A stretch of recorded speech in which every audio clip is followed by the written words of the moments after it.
Bonsoir encore. En cet cinquième épisode de notre programmation virtuelle, Tika a mis sur pied ce programme qui est financé par les organismes que vous voyez au bas de votre écran pour pouvoir vous offrir des séances virtuelles.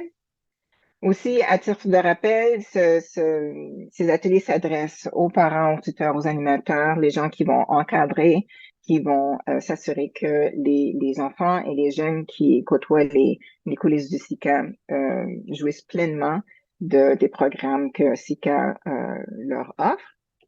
Et dans le cadre des ateliers virtuels, le, le, le- la vision globale, c'est vraiment de promouvoir une santé mentale positive et créer un environnement qui est sûr et favorable pour la jeunesse.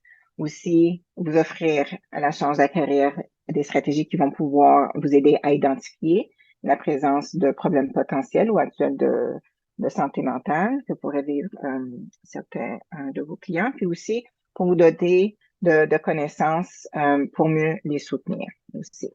Ok?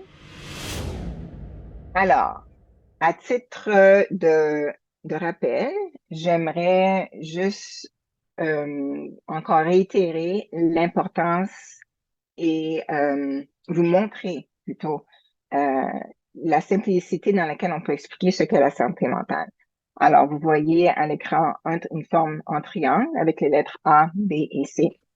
Le A signifie le côté affectif de la personne, qui notre ressenti, nos émotions, qui souvent ne sont pas visibles à l'œil nu, à moins que la personne les manifeste de façon expressive, ouvertement.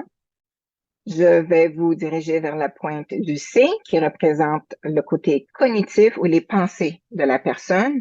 Alors, les pensées, qu'elles soient véridiques ou fausses ou distorsionnées, demeurent aussi invisibles à l'œil nu. Et l'addition des deux, notre côté affectif et notre côté cognitif, va se manifester dans nos comportements, dans nos agissements, dans notre côté behavioral. Donc, B pour behavioral. Et cet aspect-là de la personne est très visible à l'œil nu. OK? Donc, c'est pour ça, souvent, vous allez voir des experts en santé mentale entrer en relation avec les gens pour savoir, pour essayer de déceler quelles sont les pensées de la personne face à une situation quelconque ou un état d'être quelconque, quels sont leur état émotionnel pour mieux comprendre le comportement qui pourrait présenter une problématique ou non selon la situation, l'environnement où la personne est, selon leur âge aussi, bon, etc. Et évidemment, un équilibre sain du côté affectif, du côté cognitif, va aussi se traduire en un comportement, un côté behavioral qui est équilibré, mais aussi la santé mentale, c'est l'équilibre dans lequel la personne navigue tout au cours de sa vie, au cours de ses journées, de ses semaines, de ses mois, avec les différentes activités, les différents facteurs de son environnement familial, social, professionnel, occupationnel ou récréatif ou autre. Euh, et la facilité à laquelle, ou bien l'équilibre, là où se situe l'équilibre de la personne, va faire en sorte qu'on va dire que la personne a une bonne santé mentale. On pourrait dire aussi que la personne a une bonne santé, point final, parce que la santé mentale fait partie de notre santé holistique, notre santé globale. Aussi, on dirait que la santé physique fait partie de la santé globale d'une personne. Donc, tout le monde a une santé mentale, mais ce n'est pas tout le monde qui pourrait avoir un problème ou un trouble de santé mentale. OK? Et même si une personne vivrait avec un trouble de santé mentale ou un diagnostic de santé mentale, ça ne veut pas pour autant dire que la personne euh, ne pourra pas vivre une vie pleine et épanouie et équilibrée. OK? Donc, ça, c'était le descriptif là, de ce que je viens de décrire. Et évidemment, une personne pourrait vivre une situation semblable à une autre personne dans les mêmes conditions, mais le vécu d'une personne X pourrait être, pourrait créer une perspective différente de l'autre personne selon les situations, la situation unique dans laquelle elle vit, puis évidemment les conséquences de cette situation. Maintenant, comment différencier un comportement normal ou atypique des problèmes potentiels ou actuels de santé mentale? Tout simplement en détectant si les changements comportementaux, les changements au niveau de la pensée de la personne ou de son côté affectif perturbent les habitudes de la personne dans le quotidien de la personne. Est-ce qu'ils sont donc P pour perturbation, I pour intensité? Est-ce que ces changements-là sont intenses plus que d'habitude? L'autre P, c'est pour la persistance dans le temps. Est-ce que ces nouveaux signes-là ont commencé quoi? Il y a 5 heures, il y a une semaine ou il y a un mois? Le comportement ou les changements qu'on remarque chez la personne, est-ce qu'ils sont très atypiques de la personnalité de base de la personne?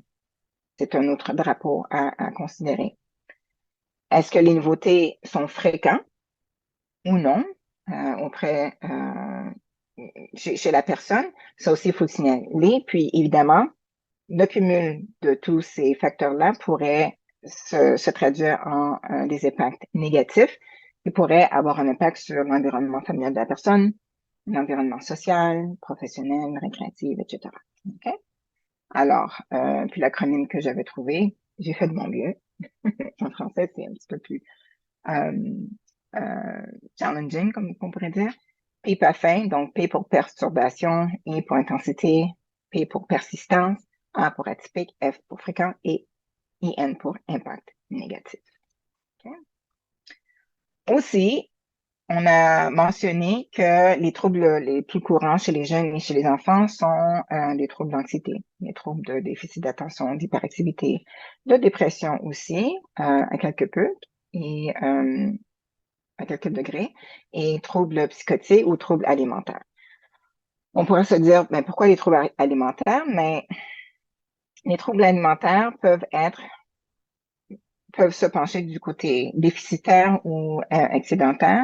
Donc, un jeune qui trouve que le seul moyen vraiment de contrôler ce qui va mal dans sa bulle, dans sa vie, c'est de contrôler soit du côté déficitaire ses habitudes alimentaires. Donc, on parlera plus d'anorexie, de tendance anorexique, ou contrairement, si le jeune pense pour vouloir contrôler ses habitudes alimentaires en excès, on parlera plus de troubles boulimiques. Okay?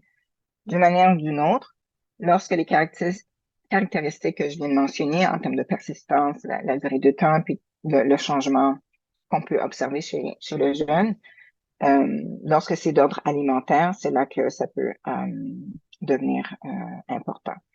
Et je pense que je le mentionne un petit peu plus tard, mais je vais le mentionner ici parce que c'est en tête. Souvent, les troubles de santé mentale apparaissent dans la jeunesse. OK? Surtout auprès des adolescents. OK? Alors, il faut se rappeler de ce détail-là. On a aussi parlé de la communication, d'une communication efficace, de l'importance d'une communication efficace.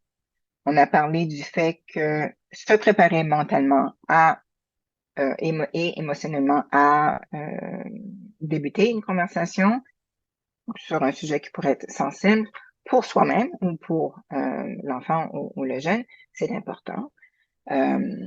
Qu'il était important aussi dans notre préparation de vraiment être conscient de nos propres biais, de nos propres présomptions, de nos propres jugements aussi, pour les mettre de côté le plus possible avant de s'engager dans une conversation sur la santé mentale.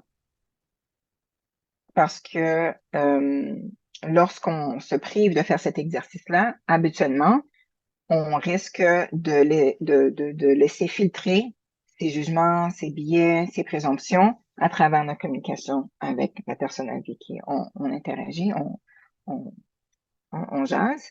Et lorsque, habituellement, dans mon expérience et de ce qu'on constate dans la littérature et dans la pratique de tous les jours, lorsqu'une personne qui éprouve des difficultés au niveau de sa santé mentale perçoit que la personne qui essaie de l'aider est vraiment affiche ses propres jugements et ses propres biais, ça compromet la confiance qu'elle aurait besoin d'avoir en vous pour pouvoir se livrer à vous, ou bien se rendre plus confortable à partager son côté plus vulnérable, ses peurs, ses craintes face à sa santé mentale et ce que la personne pourrait ressentir.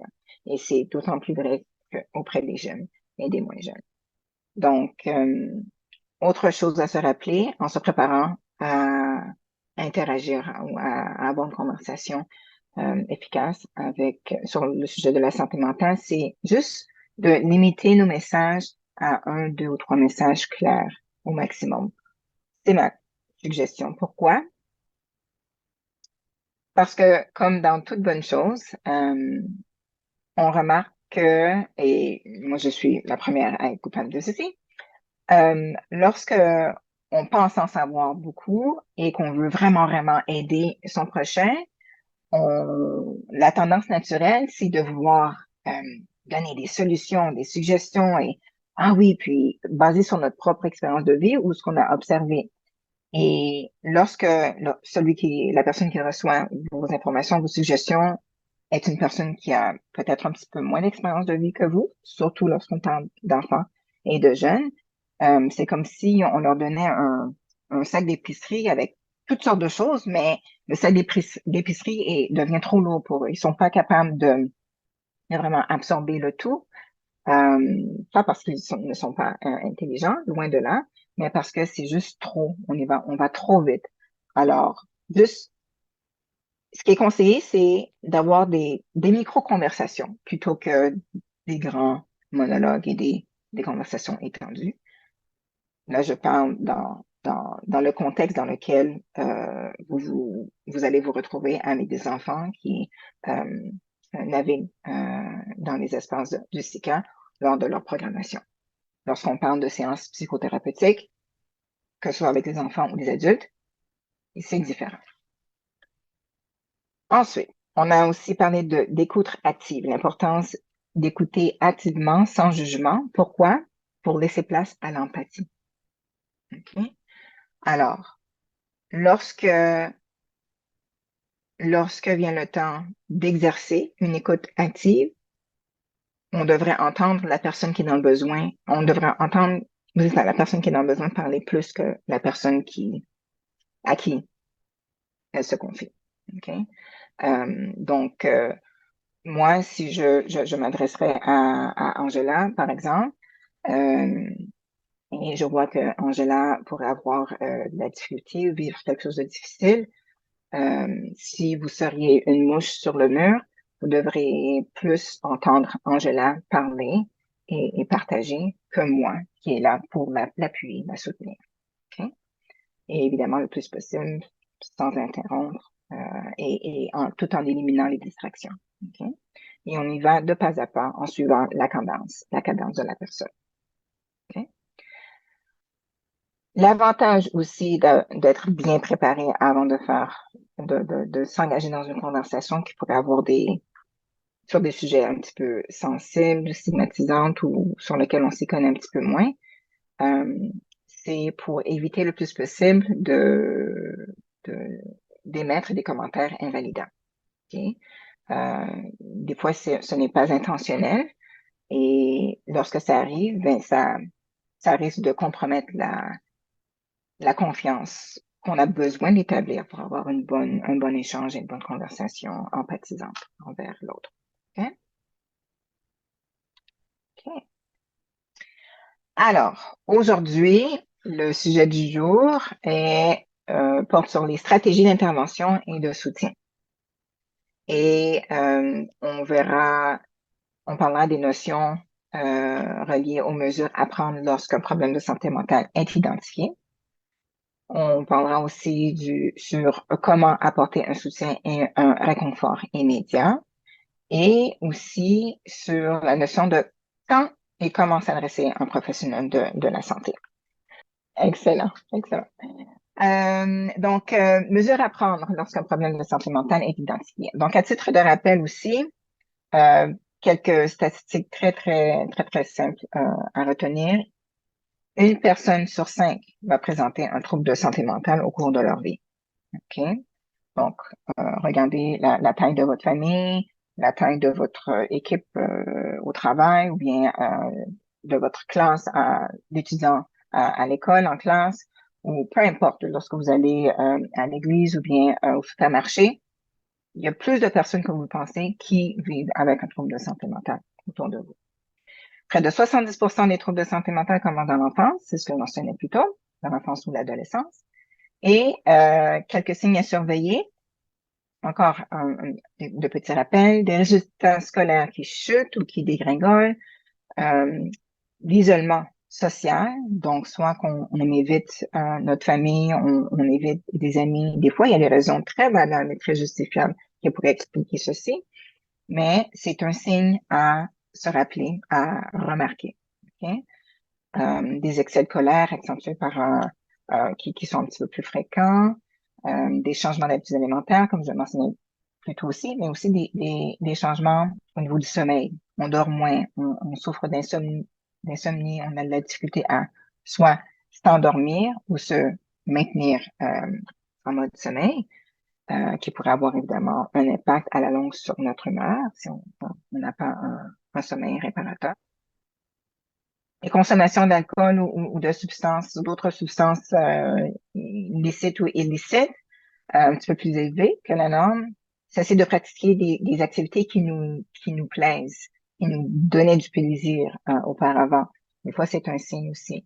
Évidemment, les autres signes que vous voyez à l'écran. Et si on poursuit, oui, donc si la personne se sent déprimée, il y a des comportements à risque aussi qu'on remarque. Je sais pas moi, des comportements à risque, ça pourrait être jouer avec des outils ou des thèmes qui pourraient être tranchants ou avec un briquet un briquet. Et juste des, juste des habitudes qui sont vraiment hors de l'ordinaire pour la personne que vous commencez à détecter. Faut porter attention à ça. OK? Et voilà. Et puis ça ici, ce que je vous montre, c'est juste vraiment une image plus complète des autres troubles qu'on peut constater selon les références littéraires là, dans le domaine des troubles de santé mentaux. Alors, ce que je n'ai pas mentionné, c'est quoi? Les troubles de personnalité, oui, les gens pourraient manifester ceci. Il y a des troubles du développement neurologique qui existent aussi, troubles de l'adaptation et du stress. Et quoi d'autre? Troubles de sommeil, de rythme cardiaque, voilà. OK? Alors, ça, c'est vraiment l'ensemble des grandes catégories de troubles de santé mentaux qu'une personne pourrait vivre.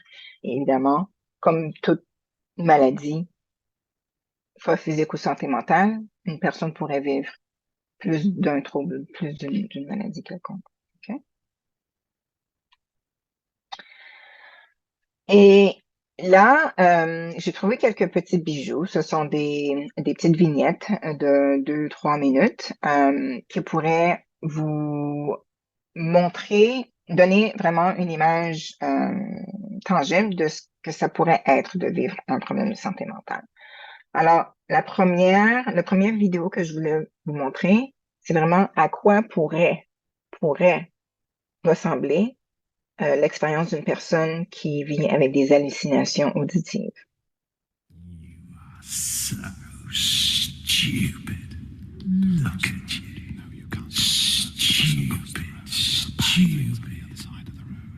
Poison cask. Jump now. Vous entendez maintenant? Go on. Do it. Oui, c'est Oui, parfait. c'est bon. Don't. Ok, c'est bon.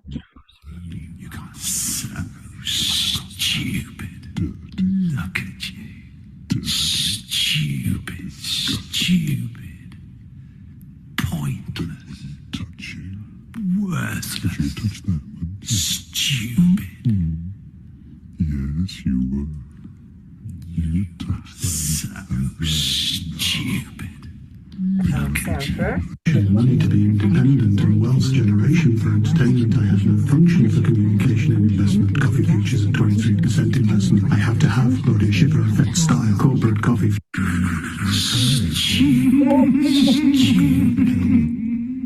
Pointless. Worthless.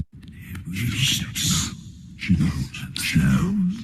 Yes, look away, quick. Donc, ça, c'était vraiment une bonne représentation de ce que les clients m'ont déjà raconté, parce que c'est pas la première fois que j'entends ce genre d'exemple, où ils ont des voix, des fois des voix et des pensées très hautes qui persistent, mais qui sont aussi persécutoires.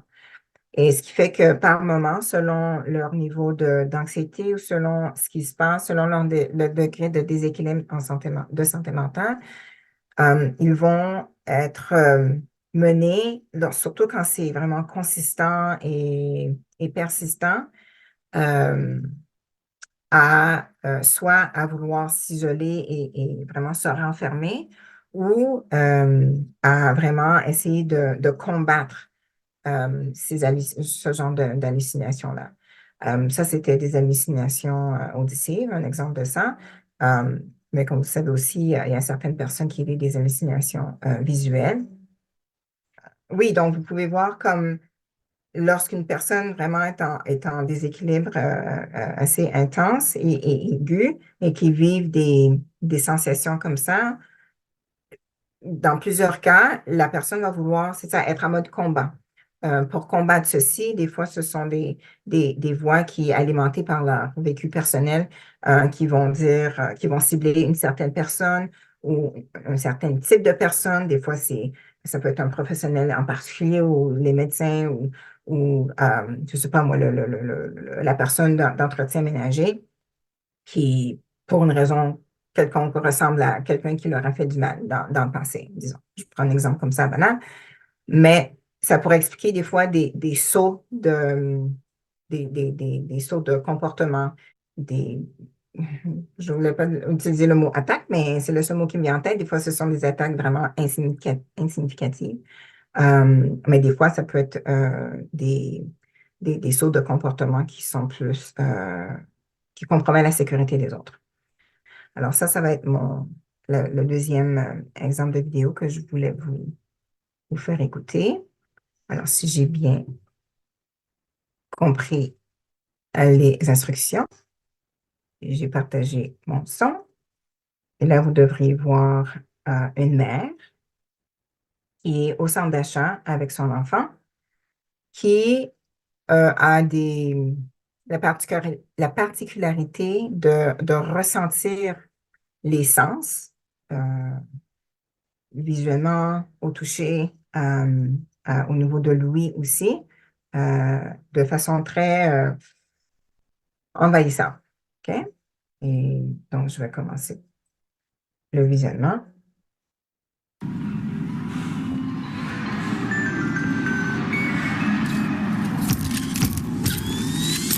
Vous entendez? Oui, on entend. OK.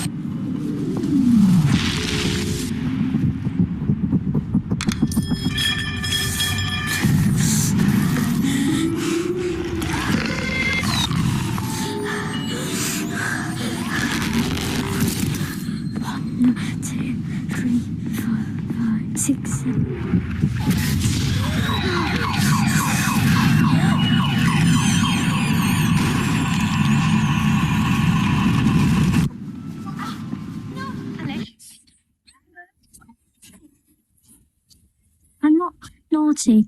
I'm autistic.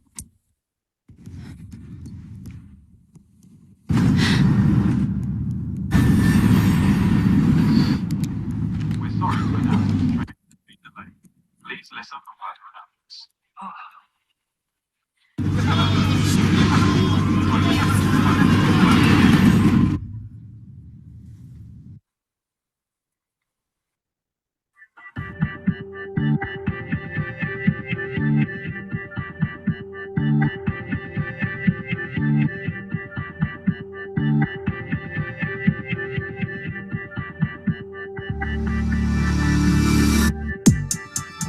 Off somewhere fun today?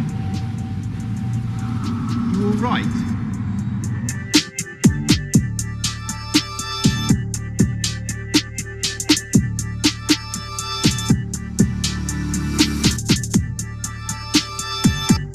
What are you doing? You trying to kill yourself? Are you blind?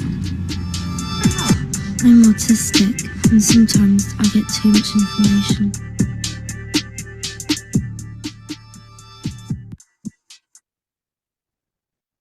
Donc, vous avez vu de quoi est-ce que peut ressembler quelqu'un qui vit un trouble d'hallucination auditive. Vous avez vu le jeune qui reçoit beaucoup trop d'informations sensorielles au centre d'achat, avec le clignotement de la caméra dans le photo booth, les ballons qui font beaucoup de bruit, l'image du manteau noir avec la figure d'un clown et puis les yeux qui le suivent. Et là, vous voyez le jeune qui essaie de se renfermer en lui-même pour essayer d'étouffer toutes les sensations auditives, sensorielles qu'il vit. Puis la dernière, c'est la jeune dame qui est assez fonctionnelle pour se rendre d'un point A à un point B en train ou en autobus, mais qui, parce qu'il y a beaucoup trop d'informations qui lui viennent en tête sur ce qu'elle voit, ce qu'elle entend et tout, encore là, c'est trop d'informations et ça se traduit en son incapacité de voir qu'il y a un motocycliste qui a failli la frapper ou le chien qui la débalance et le chauffeur d'autobus qui n'a pas bien compris là où est-ce qu'elle voulait se rendre et puis finalement le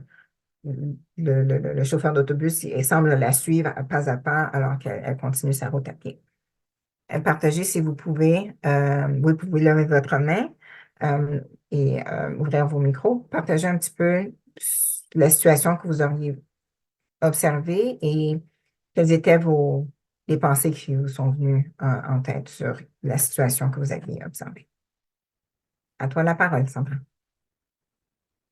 Oui, rebonsoir, Dania. En fait, oui, moi, j'ai déjà vu quand même des jeunes enfants réagir à s'agiter un peu comme le petit qu'on a vu dans la vidéo.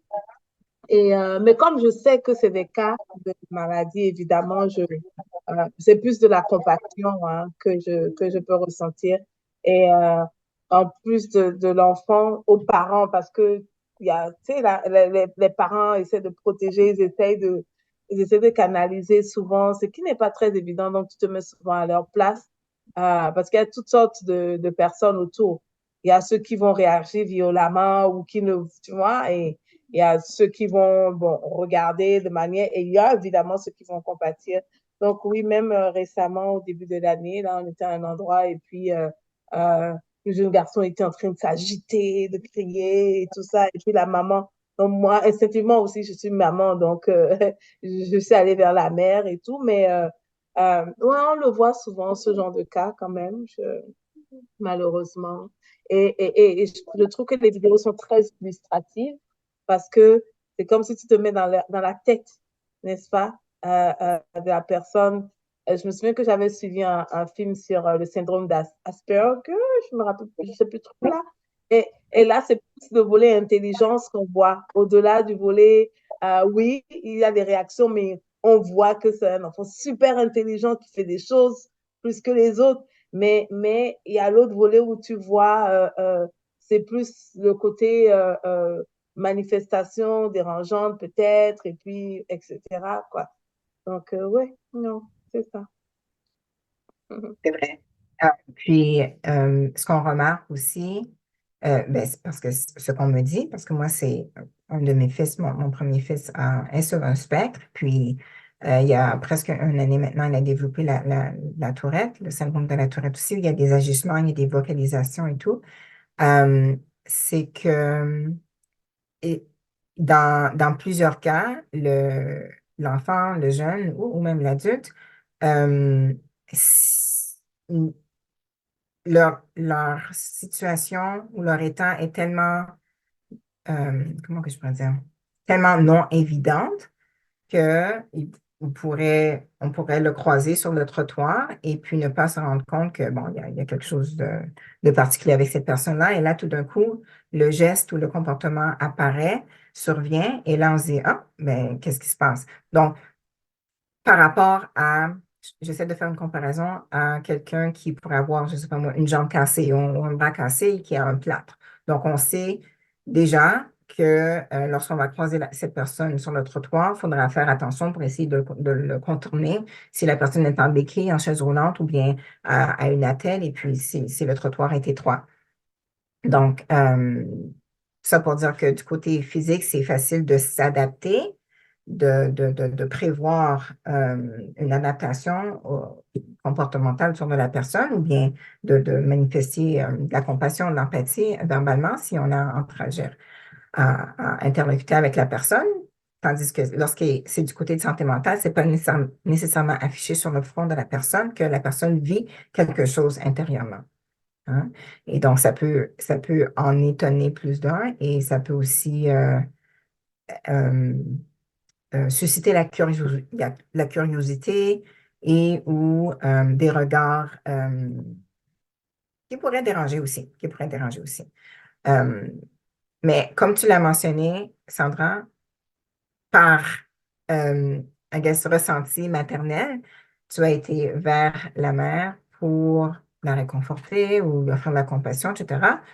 Parce que en toi, en tout cas, je ne sais pas pour toi, mais pour moi, lorsque j'observe ceci chez les autres, oui, je regarde l'enfant ou l'adulte qui a ses besoins, ses particularités, mais je vais aussi vers le parent ou la personne avec qui ils sont pour essayer d'aider à diminuer le stress ou l'anxiété qu'eux vivent parce qu'ils savent que les regards sont virés vers eux et ça peut être très inconfortable, quel que soit l'âge, quelle que soit la situation. Donc, euh, très récemment, je me suis retrouvée dans une librairie euh, avec mon fils et on cherchait un livre en particulier. Puis, finalement, il s'est stoppé à mi-chemin. Je me dirigeais vers la caisse pour payer un livre et il s'est arrêté en mi-chemin et pour faire sa gestuelle. Puis, il y avait peu de personnes parce que c'était vers la fin des heures opérationnelles du magasin. Puis j'ai dit, je ne sais pas pourquoi, mais habituellement, je n'ai pas besoin de faire ça, mais cette fois-ci, j'ai dit parce qu'il était un petit peu plus fort, il y avait plus d'écho, j'ai dit à la personne, à la caissière, euh, désolé, c'est pour le bruit, c'est mon fils, mais il va être correct. Puis elle a dit, non, non, non, non, vous n'avez pas besoin de vous excuser, de vous déranger, c'est comme ça qu'il est, puis c'est tout, on l'accepte. Ça m'a vraiment touché ce qu'elle a dit, sa réaction. Elle l'a fait de façon sans hésiter, c'est venu vraiment de façon naturelle. Donc, je ne sais pas si cette personne a une expérience particulière personnelle ou quoi que ce soit, mais ça réconforte lorsqu'on on sait que les autres euh, peuvent afficher de la compassion aussi, de la compréhension et ou de l'empathie, comme ça, parce que ça peut être stressant pour les gardiens ou les parents de ces personnes-là, mais aussi pour la personne comme telle. OK? Ah, OK. Merci d'avoir partagé ceci, Sandra. Je peux peut-être partager une expérience que j'ai vécue, Madame Dagna, Oui. d'une, c'était à l'église il y a plusieurs années. Il y avait une enfant qui était autiste mais qui s'accrochait beaucoup à moi. C'est-à-dire, elle venait toujours me faire des hugs, elle venait toujours m'embrasser, elle voulait toujours, et je voyais que ça mettait les parents mal à l'aise. mais moi, je me sentais pas mal à l'aise par rapport à ça.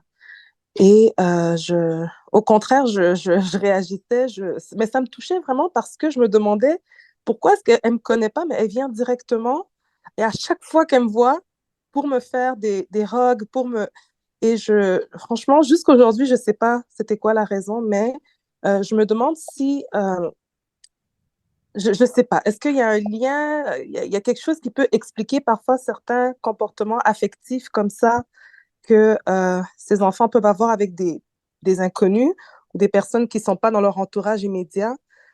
En tout cas, c'est une expérience que j'ai vécue qui m'avait vraiment touchée parce que les autres enfants n'ont pas nécessairement ce genre de réflexe, mais vraiment, elle le faisait vraiment spontanément.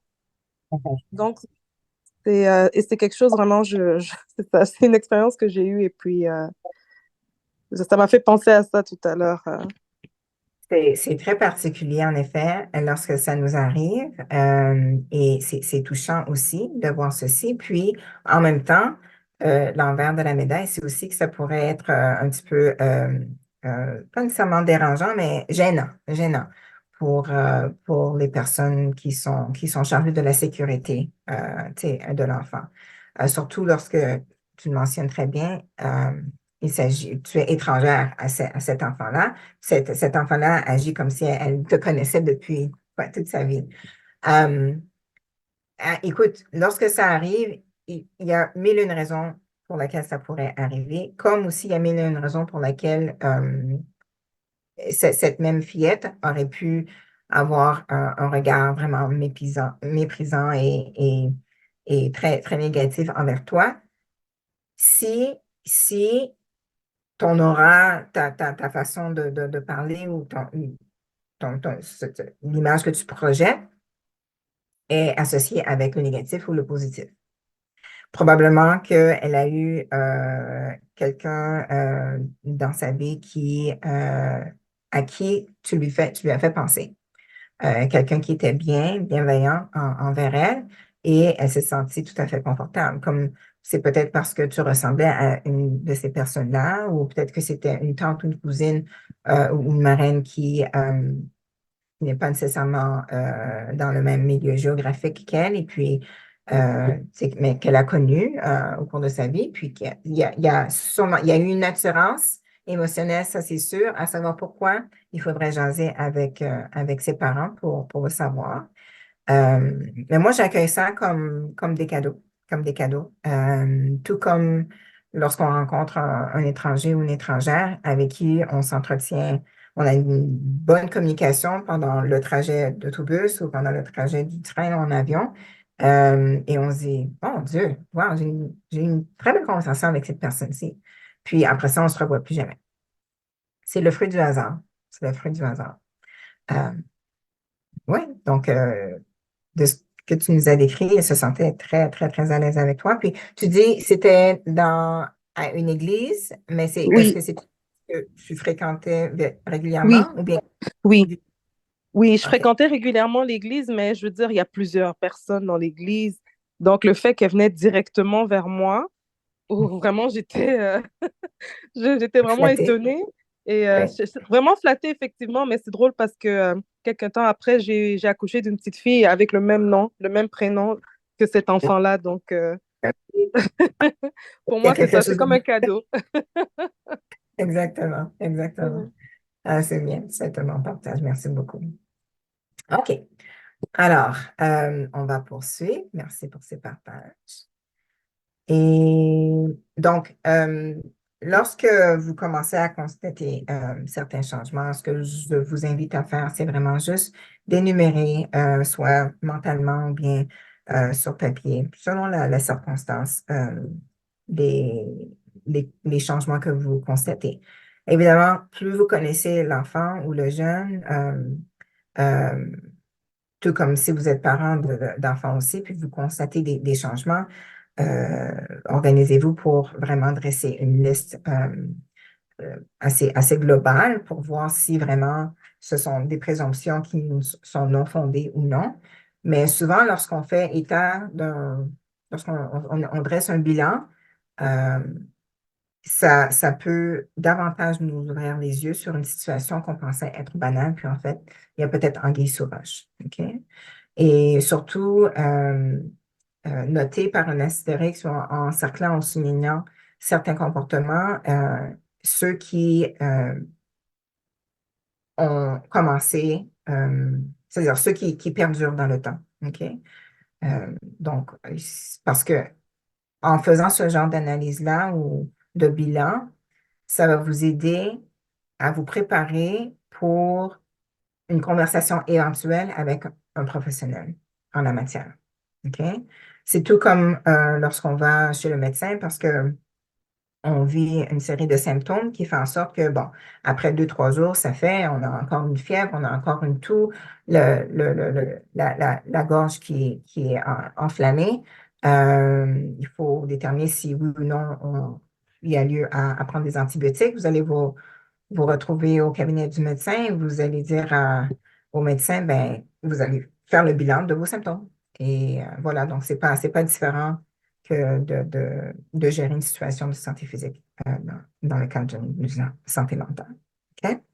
Mais lorsque vous côtoyez des jeunes et des enfants dans le cadre de la programmation du SICA, parfois, il pourrait y avoir des moments où les bénévoles, le personnel va se consulter pour justement faire le point sur soit en début, au milieu ou vers la fin d'une programmation.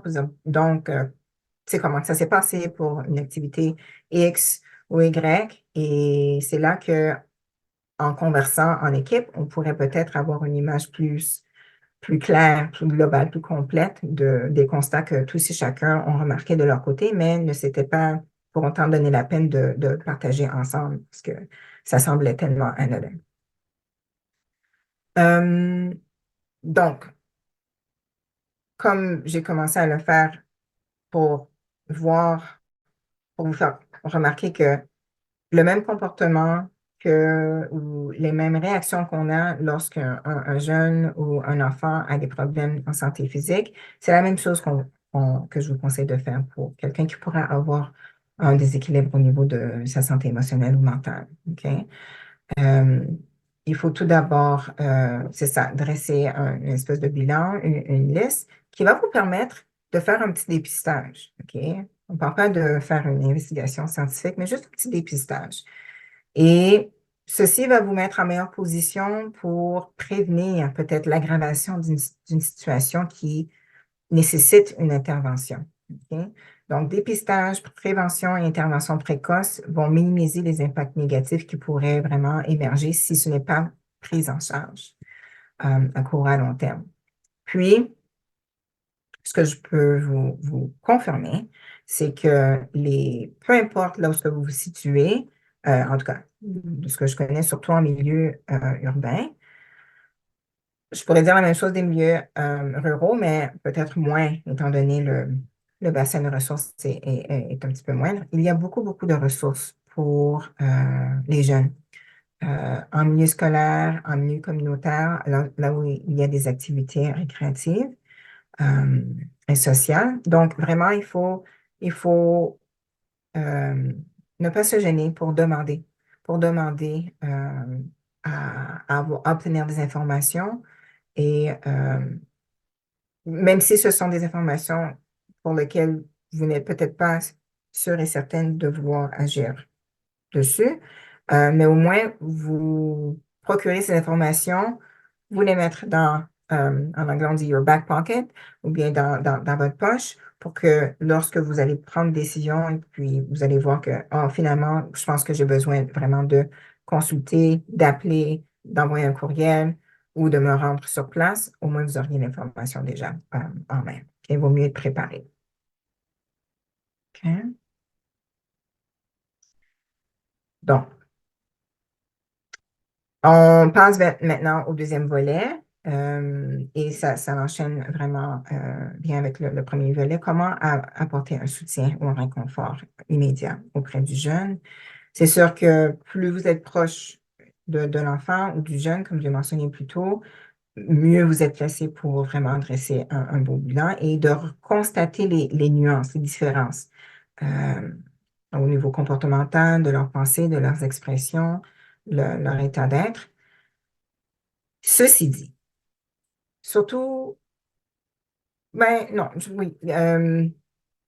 oui, surtout lorsqu'on a affaire avec des jeunes, des adolescents, c'est là que leur personnalité adulte commence à émerger, commence à se former puis à prendre de l'expansion. Il pourrait être difficile de discerner des signes de déséquilibre mental ou émotionnel, de signes du développement de la personnalité du jeune. OK? Pour mille et une raisons. L'intégration dans une nouvelle école ou bien, voyons, exemple m'échappe. Oui, les débalancements hormonaux qui peuvent survenir ou une incapacité peut-être à maîtriser ses émotions et puis au bout de la ligne, ça l'éclate. Ici, je vais vous montrer, je vais départager encore, c'est le dernier vidéo que je vous montre. Il s'agit d'un extrait du film Vice Versa ou Inside Out en anglais. Et là, je partage encore. Le son est coché. C'est la bleue qui est pour le recyclage et la noire pour... Riley a l'air de faire super la tête. Mais pourquoi elle fait super la tête? Quelle tête tu veux qu'elle fasse? Toutes ces îles sont hors service. Joie saurait faire ce qu'il faut. Mais oui, c'est ça. Jusqu'à ce qu'elle revienne, on n'a qu'à faire ce qu'elle ferait. Voilà. Bonne idée. Colère, peur, dégoût. Tu trouves vraiment qu'on respire la joie de vivre? Au fait, Riley, j'ai une grande nouvelle. J'ai trouvé un club de hockey junior ici à San Francisco. Et écoute ça, les sélections ont lieu demain après l'école. Quelle chance, hein? T'as rien compris. Qu'est-ce qu'on répond là? D'accord. Eh ben, donc, toi, t'as qu'à te faire passer pour toi. Tu n'as pas hâte de refaire du patin à glace? Oh si, ce serait génial. Mais c'était quoi ça? C'était pas joyeux du tout. Non, parce que la joie, je sais pas faire. Ouais, mais j'avais pas remarqué. Vous avez vu ce que j'ai vu? Absolument. Qu'est-ce qui lui pend? Faut qu'on la cuisine. Enquêtons, mais en douceur, qu'elle ne remarque rien. Alors, comment s'est passé ce premier jour d'école? Attention, elle nous cuisine. Passe mon tour, vas-y, c'est toi qui fais la joie. Quoi? D'accord. Bien, enfin, je crois. Je sais pas trop. Oh, magnifique. Ça, c'était vraiment trop la joie. Cette fois, il y a vraiment un truc qui cloche. Elle n'a jamais réagi de cette façon. On a une solution. Il faut analyser ça de plus près. Mais on a besoin de renfort. Envoie un signal au mari. Reeves qui remonte au centre du terrain. Il arrive. Oula, elle me regarde. Qu'est-ce qu'elle a dit? Quoi? Oh, désolé, chef, personne n'a écouté, chef. C'est le soir des poubelles? On n'a pas rabattu le siège des toilettes? Quoi? Qu'est-ce qu'il y a, femme? Quoi? Oh, je le crois pas. Il fait encore ses yeux de merlan frit. Retenez-moi ou je vais l'étrangler. Envoie-lui un signal. Oui. Alors, ça va à l'école, chérie? C'est pour ça qu'on a largué notre pilote d'hélicoptère brésilien. Bouge, je vais faire joie. Tout s'est bien passé, ok? Riley, tu es sûr que ça va? Chef, elle a levé les yeux au ciel, chef. Pourquoi elle nous cherche? Très bien, première sommation, avant de taper du poing sur la table. Non, pas le poing. Riley, je n'aime pas du tout ce genre d'attitude. Ah ouais? T'aimes pas ce genre d'attitude? Eh ben tu vas être servi. Non, pas le poing. C'est quoi ton problème? Lâche-moi, d'accord? Niveau d'insolence critique, chef. Lancez plan Vigifurax 2. À vos ordres, chef. Vigifurax 2. Attention, Riley, tu as tout intérêt à me répondre sur un autre ton, compris? Qu'est-ce qu'il y a? Il me cherche le petit papa. Allez, viens, je t'attends. Ah oui? Ça s'échauffe. Armez le poing. Double clé en position. Parez à taper du poing sur la table. Oh la ferme! Feu! Ça suffit. Monte dans ta chambre. C'est un ordre. Mission accomplie. C'est où qu'on commence? C'est ici qu'on commence. Bien joué, messieurs. On est passé à 2 doigts de la catastrophe. C'est une catastrophe.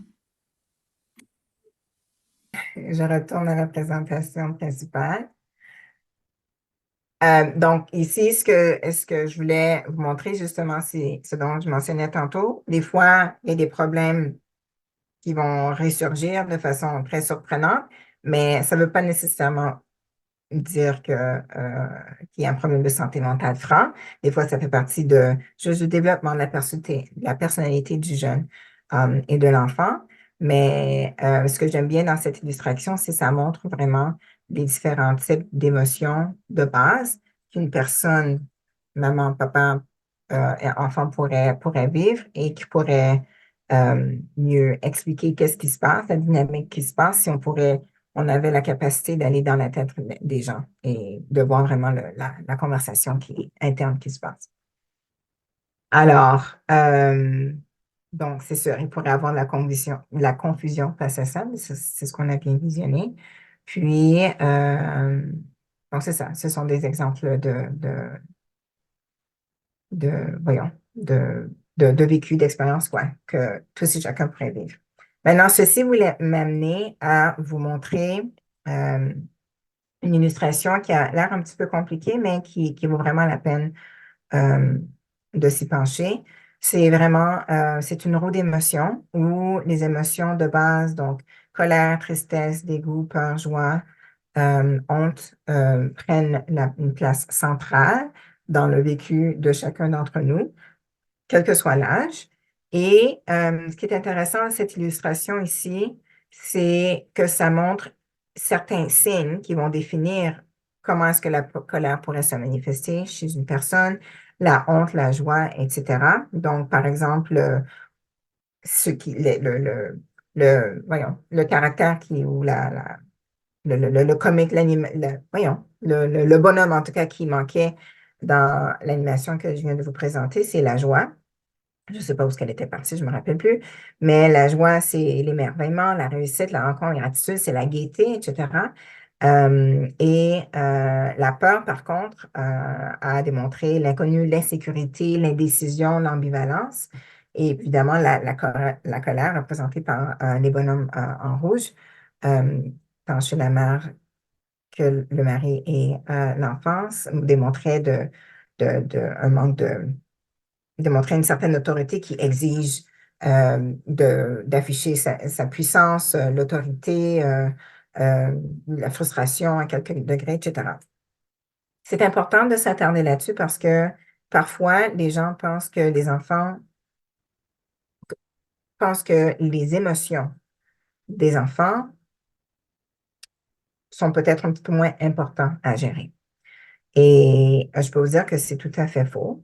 Et plus l'enfant grandit, plus ça prend de l'importance dans le comportement général du jeune.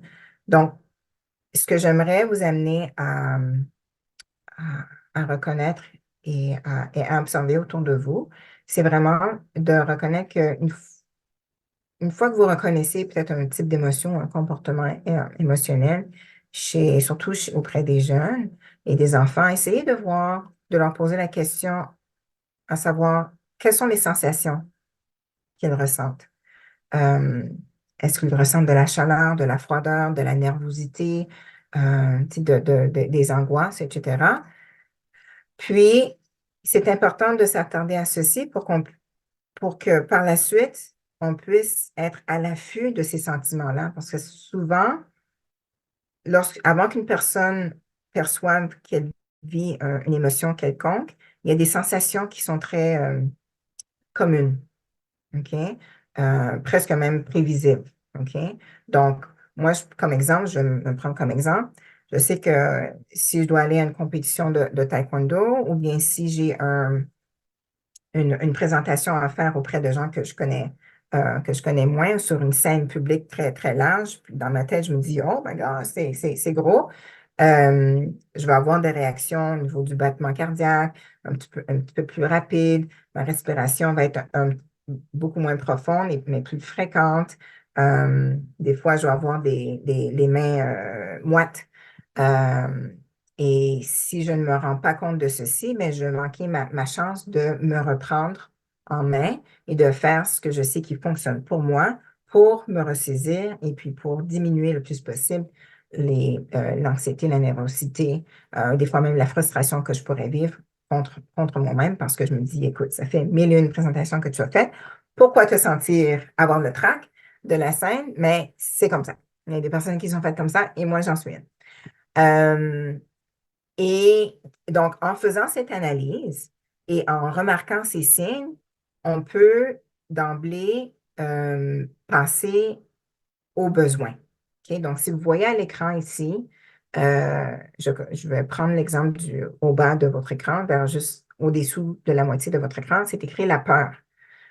Il pourrait avoir, ça peut être causé par un danger, l'inconnu, l'insécurité, et la sensation qu'une personne pourrait ressentir, c'est justement, c'est ça, une montée d'adrénaline, l'accélération du rythme cardiaque, comme je viens juste de vous le décrire. Puis, outre que ça, il y a un besoin caché qui est sous-jacent, qui n'est pas rencontré, qui n'est pas comblé. Et donc, dans le cas de la peur, le besoin, c'est d'être rassuré, de se sentir protégé, viennent avec ça le besoin d'être, c'est ça, d'être rassuré, d'être réconforté, soit par soi-même ou bien par quelqu'un d'autre en qui on a confiance et qui veut du bien de nous. C'est la même chose pour les enfants et les jeunes. OK? Des fois, je ne sais pas moi, en période d'examen ou bien de test ou bien de projet, ils vont ressentir de l'anxiété, de la nervosité. C'est tout à fait naturel, mais c'est vraiment à cet âge-là que leur capacité de résilience peut être formée. C'est là qu'on peut les appuyer et les soutenir pour mieux gérer les situations de stress. Je vais vous donner, moi, comme exemple encore. Lorsqu'il y a plusieurs années, je commençais le taekwondo avec mon plus jeune. À chaque fois qu'on allait pour un test de ceinture pour monter en grade, je faisais le même exercice personnel, interne, et je le partageais avec mon fils, qui lui n'avait pas nécessairement les mots et le vocabulaire émotionnel pour m'identifier comment il se ressentait, mais au fil du temps, et test après test, il en est venu à être capable de le faire. Ce qui fait qu'aujourd'hui, il est capable de façon autonome d'identifier ses émotions, ses sensations et de demander de l'appui pour rencontrer le besoin qu'il ressent. OK? Alors, ici, ce dont je parle, c'est vraiment, je parle de l'intelligence émotionnelle. Et c'est une expertise aussi en soi, mais je trouvais vraiment important de vous exposer à ce genre de rôle émotionnel, surtout parce que le plus souvent, il est rare, les fois que j'ai vues on parlait de besoin, et c'est là où il faut en venir. Lorsqu'on parle avec quelqu'un qui a un déséquilibre émotionnel, il faut aller voir c'est quoi le besoin véritable de la personne. Une personne qui se sent très vulnérable et non protégée va vouloir se renfermer ou combattre les menaces qu'elle perçoit pour arriver à se sentir protégée. OK? Voilà un autre exemple comme ça. Maintenant, je voulais faire une autre activité. Je pense que je vais passer par-dessus parce qu'il y a d'autres notions aussi importantes que je voulais faire, puis je pourrais peut-être y revenir vers la fin. OK?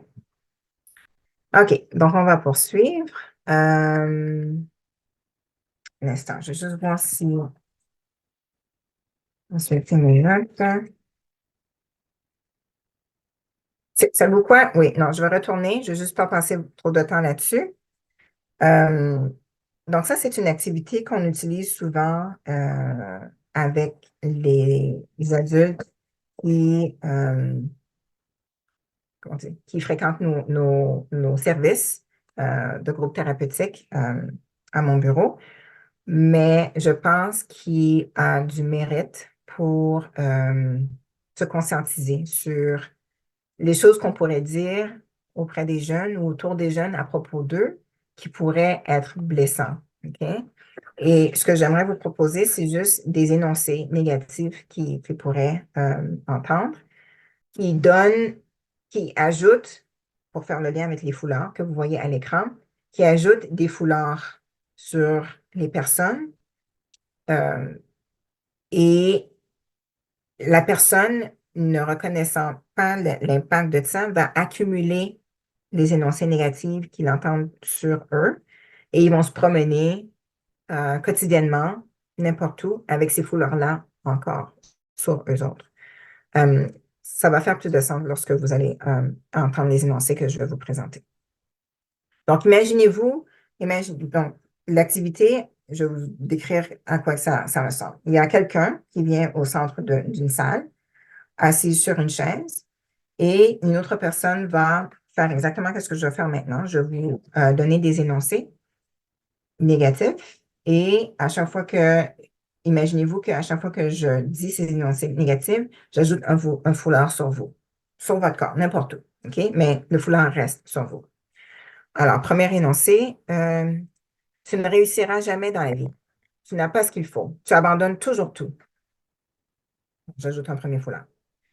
Tu es toujours en retard et désorganisé. Tu ne serais jamais responsable. Tu ne prends jamais de risques. Tu es trop prudent. Ose un peu. OK? Un autre foulard. Tu es toujours dans la lune. Pas concentré. Sois plus attentif. Un autre foulard. Et donc, ça, ce sont des exemples d'énoncés négatifs qui, lorsqu'une personne, quel que soit l'âge, lorsqu'une personne entend souvent des énoncés négatifs de la sorte, c'est comme si on ajoutait un autre foulard, un autre foulard, un autre foulard, jusqu'à un moment donné, la personne n'en peut plus. Elle se sentirait alourdie par ses propos et ça l'étouffe l'espoir qui pourrait être en elle pour vivre une vie heureuse et épanouie, etc. Et je le mentionne ici parce que je sais que c'est nécessaire de faire l'effort de peut-être être un petit peu plus créatif et attentif à l'impact que ces mots pourraient avoir auprès de l'enfant ou du jeune. Parce qu'après ça, le risque en fait, qu'on voit, qui arrive, c'est que l'enfant, surtout dans l'adolescence et dans les âges jeunes adultes, vont commencer à absorber des schémas qui sont très négatifs, des idées qui sont très limitantes parce qu'ils ont été privés de messages positifs. Okay? Donc là, je vais vous redire les messages. Je vais vous donner des énoncés positifs aux messages négatifs que je viens de lire. Okay? Tu as toutes les qualités nécessaires pour réussir. Ta persévérance et ta détermination t'amèneront loin. Okay? Ou et là, à chaque fois que je dis ça, imaginez-vous que j'enlève un foulard. Okay? Tu as une façon unique de gérer ton temps et tu apprends à devenir de plus en plus responsable chaque jour. J'enlève un autre foulard. Donc ça veut dire que même si la personne peut sembler être toujours en retard ou désorganisée, ça ne veut pas pour autant dire qu'elle a une sentence à vie de demeurer comme ça. Non, ça veut juste dire qu'elle a une façon particulière à gérer son temps. Avec le temps, la personne va apprendre, l'enfant va apprendre à être mieux organisé et gérer son temps. Un autre énoncé positif, ta prudence est une qualité précieuse. Elle te permet de prendre des décisions réfléchies et sûres. Ça, c'était le message positif à tu prends jamais de risques, tu n'oses rien, tu agis trop prudemment. Alors, on enlève un foulard. Et pour le dernier énoncé, lorsque je disais tu es toujours dans la lune, pas concentré, sois plus attentif, ce qui pourrait être dit, au contraire, c'est ton esprit rêveur est une source de créativité et d'innovation. C'est souvent le cas. Tu as une façon unique de voir le monde. Souvent, les gens, c'est ça, qui sont rêveurs, peuvent avoir l'impression qu'ils sont toujours dans la lune, qu'ils ne sont pas concentrés, mais vraiment, ils ont des talents autres. Ils ont d'autres talents qui méritent toute leur attention. Et ensuite, donc, on peut enlever un autre foulard. J'ai une vingtaine d'énoncés pour lesquels je n'ai pas le temps de vous dire, mais je vais juste vous mettre la puce à l'oreille sur le pouvoir des mots, du langage et l'impact que ça pourrait avoir sur le côté affectif de l'enfant, du jeune et même auprès des adultes. Voilà, parce que c'est important. Évidemment, Lorsque la personne reçoit tous ces messages négatifs, ce qui arrive, c'est que selon l'âge de la personne, pour pouvoir garder un sourire, même si c'est un sourire artificiel, dans sa prochaine activité ou sa prochaine interaction avec autres, ils vont en venir apporter des masques. OK? Donc ici, ce que je vous présente, ce sont différents types de masques que l'enfant, le jeune ou l'adulte peuvent mettre, surtout lorsque la personne ressent du rejet, de l'abandon, un sentiment d'injustice ou de trahison, ou même de l'humiliation. Parce que des fois, les gens manquent le seul mot qui me vient en tête, c'est manque de respect, puis il va commencer à, à parler en mal du jeune ou du moins jeune en pensant que c'est juste un jeune, mais non, ça a un impact réel sur le champ et avec le temps, si ce n'est pas corrigé. Comme je le disais tantôt, c'est important de cultiver son intelligence émotionnelle. C'est une expertise en soi. C'est important en pratiquant notre capacité à vraiment identifier nos émotions, à identifier les sensations que ça suscite et pour pouvoir identifier le besoin qu'on a besoin de combler, ça nous met en meilleure position pour pouvoir élargir notre vocabulaire émotionnel qui peut varier d'une personne à une autre, quel que soit l'âge. Puis voilà, donc c'est ça. Puis mettre l'emphase sur l'importance de combler nos besoins est important. Okay? Donc, la cible, vraiment, c'est de connaître et d'accueillir ses émotions pour pouvoir ensuite diminuer les incidents ou les réactions dérangeantes, perturbantes, inattendues ou qui sont hors de l'ordinaire. OK? Puis avec le temps, c'est sûr que ça nous aide à avoir une bonne maîtrise de soi, une meilleure maîtrise de soi, quelle que soit la situation stressante ou dérangeante qui pourrait survenir. Okay? Ça vaut pour tout le monde. Maintenant, quand et comment s'adresser à un professionnel de la santé, et là, je l'ai surligné en noir, lorsque la sécurité mentale ou physique d'un jeune est compromise, il faut le signaler et se consulter pour pouvoir déterminer s'il faut avertir le parent, l'encadreur, le gardien ou aller chercher de l'aide au niveau des ressources communautaires qui existent ciblées pour les jeunes ou en situation de stress. OK? C'est très, très important. La loi sur la santé mentale, et là, je suis en train de me dire, oui, c'est au niveau provincial. La loi sur la santé mentale, en fait, chacune des provinces a leur loi sur la santé mentale, mais ici, je vais parler juste de l'Ontario, indique que si une personne manifeste un comportement ou des agissements verbaux ou physiques qui compromet sa propre sécurité personnelle ou celle des autres, on est en droit de les amener ou d'activer un signalement pour les amener en salle d'urgence pour qu'ils soient pris en charge et c'est ça, prise en charge au niveau de leur santé mentale et physique, au cas où il y aurait des problèmes qui auraient été accumulés et non adressés. Okay? Et ce, pour une période de 3 jours, 72 heures. Okay? Ou jusqu'à ce que le médecin détermine, OK, non, il n'y a vraiment pas de problème. On a fait le tour des analyses, le tour des tests nécessaires, soit au niveau laboratoire ou santé mentale, etc., psychiatrique, et la personne n'est plus un danger pour sa sécurité ou celle des autres, elle peut retourner à son quotidien. Ça, c'est un point très important. Okay? Autre situation, c'est évidemment si vous pensez avoir observé suffisamment de signes et symptômes pendant un certain temps qui vraiment est très perturbant pour la personne, pour le bien-être de la personne ou son entourage, et qui est atypique, ça pourrait être une raison d'appeler soit le centre de détresse ou une ressource en santé mentale communautaire quelconque. OK? Évidemment, si le jeune a besoin d'aide, il le dit, il l'exprime, puis le genre d'aide ou de soutien qu'ils ont besoin qui dépasse leur propre capacité, leur propre force, ou qui dépasse vos propres forces et capacités, c'est le temps de consulter et d'appeler un expert en la matière. OK? Et j'aimerais vraiment vous montrer, avant qu'on se quitte ce soir, 2 sites web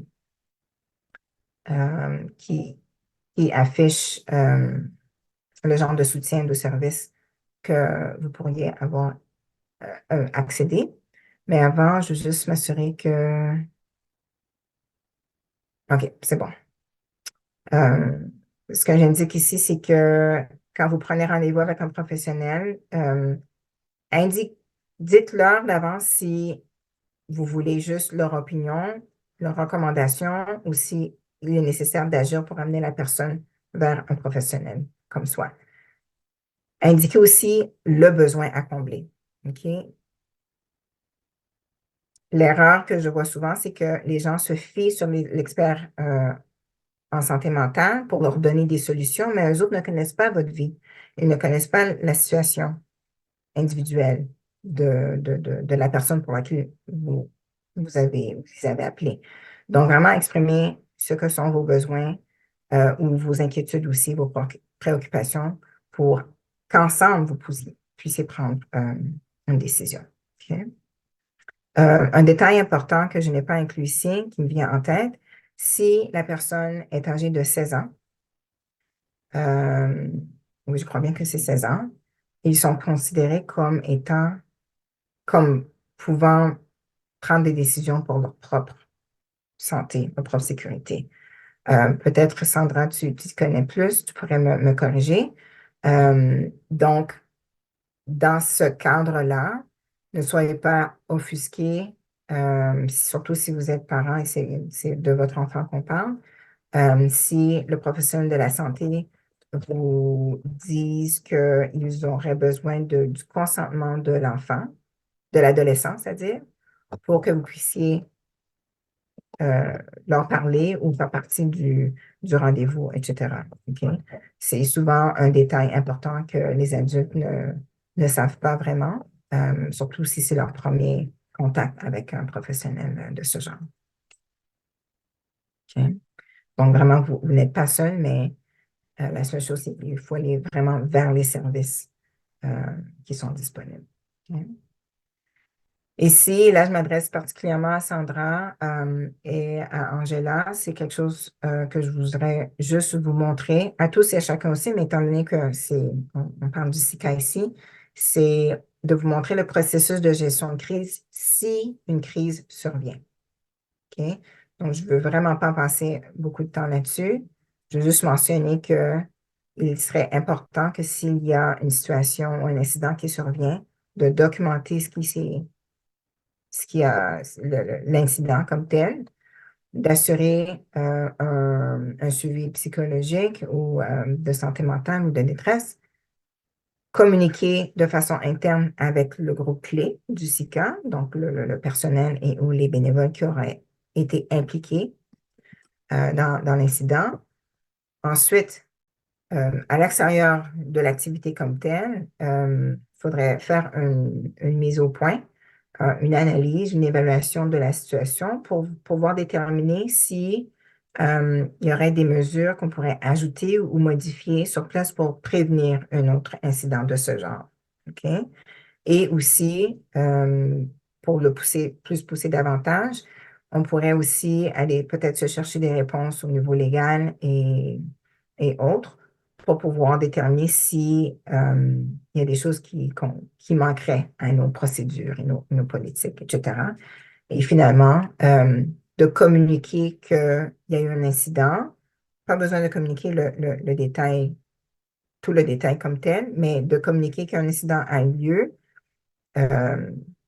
et qu'il y a une mise au point qui a été faite.